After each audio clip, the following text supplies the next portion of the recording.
ಮಧು ಬಂಗಾರಪ್ಪ ಷರತ್ತಾಕಿರು ಸಿದ್ದರಾಮಯ್ಯ ಮತ್ತು D K ಶಿವಕುಮಾರ್ಗೆ ಸೇರಿಸಬಾರದು ಅಂತ ಹೇಳಿಕೆ ಮನೆಯಲ್ಲಿ ಕೂತಿದ್ದೆ.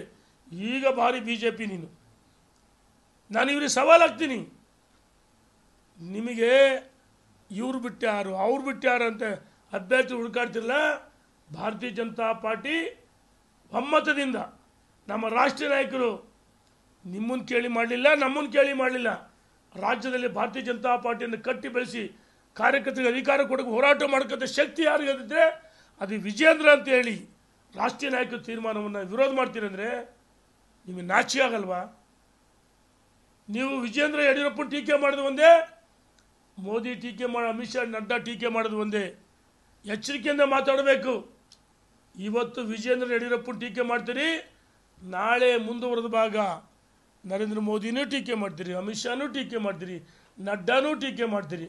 ಅದಕ್ಕೋಸ್ಕರ ನಾವು ಒಟ್ಟಾಗಿ ಸೇರಿ ತುರ್ತಾಗಿ, ಇದು ತುರ್ತು ಸಭೆ ಏನಾಗಿದೆ ಅಂದರೆ ಕಳೆದ 10 ದಿವಸಗಳಿಂದ ಧರ್ಮಸಭೆಗಳು, ದೇವಸ್ಥಾನ ಉದ್ಘಾಟನೆಗಳು, ಮದುವೆ ಸಮಾರಂಭಗಳು, ಪುಣ್ಯದ ಕೆಲಸಗಳು, ಗೃಹ ಪ್ರವೇಶ, ನಾವೆಲ್ಲ ಕ್ಷೇತ್ರದಲ್ಲಿದ್ವಿ.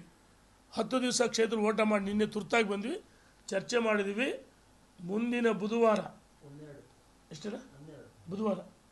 ಮುಂದಿನ ಬುಧವಾರ 12ನೇ ತಾರೀಕು ಭಾಳ ದೊಡ್ಡ ಸಂಖ್ಯೆ ಸೇರ್ತೀವಿ.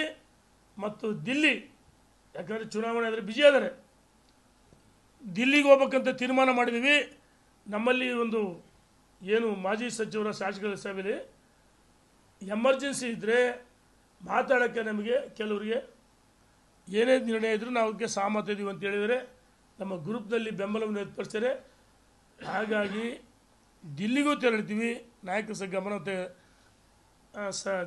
ಸಮಯವನ್ನು ಕೇಳಿಕೊಂಡು ಇವ್ರಂಗೆ ಸುಮ್ಮನೆ ಹೇಳಿ ಬಿಡ್ತೀವಿ ಅರಿವೇ ಬಿಡ್ತದೆ. ಸುಮ್ಮನೆ ದಿಲ್ಲಿಗೋ ದಂಡಯಾತ್ರೆ ಇವರು ದಂಡಪಿಂಡಗಳು. ಇವರು ಮಾನಸಿಕ ಅಸ್ವಸ್ಥ ಆಗ್ಬಿಡ್ತಾರೆ. ಯಾಕೆ ಇಷ್ಟ ಆಡ್ತಾರೆ ಅಂದರೆ ವಿಜೇಂದ್ರ ರಾಜ್ಯದ ಅಧ್ಯಕ್ಷರಾಗಿ ಮುಂದುವರಿಯೋದು 100% ಸತ್ಯ. ಅದಕ್ಕೋಸ್ಕರ ಚಡಪಡಿಸ್ತಿದ್ದಾರೆ.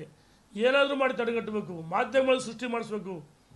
ಈ ಸ್ವಾಮಿ ಜನ ಕೇಳ್ತಾರೆ, ಜನರಿಗೆ ಉತ್ತರ ಕೊಡೋಕ್ಕಾಗ್ತದೆ. ನಮಗೆ ಅಸಹ್ಯ ಆಗ್ತದೆ ಇವು ನಡವಳಿಕೆಗಳಿಂದ.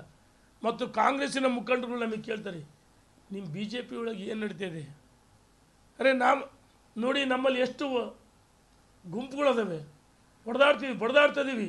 SC ST ಆ ಸಮಾಜ ಈ ಸಮಾಜ, ಹಿಂದುಳಿದ ವರ್ಗ ಮುಂದುವರೆದ ವರ್ಗ ಹೊಡೆದಾಡ್ತಾ ಇದ್ದೀವಿ. ನಿಮ್ಮ ಇಶ್ಯೂವಿಂದ ನಮ್ಮ ಭ್ರಷ್ಟಾಚಾರಗಳು ಹೊರಗಡೆ ಬರ್ತಾ ಇಲ್ಲ. ನಮ್ಮ ತಂಡಗಳು 108 ಅವರಲ್ಲಿ ಗುಂಪುಗಳದ, ನಮ್ಮ ಯಾವ ಸುದ್ದಿ ಆಗ್ತಾ ಇಲ್ಲ, ನಿಮ್ಮ ಮಾತ್ರ ಸುದ್ದಿ ಆಗ್ತದೆ. ನಿಮಗೆ ಏನಾಗಿದೆ ಅಂತ ಕಾಂಗ್ರೆಸ್ಸಿನ ಮುಖಂಡರು ಶಾಸಕರು ಕೇಳ್ತಾರೆ. ನಮಗೆ ಅಸಹ್ಯ ಅನಿಸ್ತದೆ.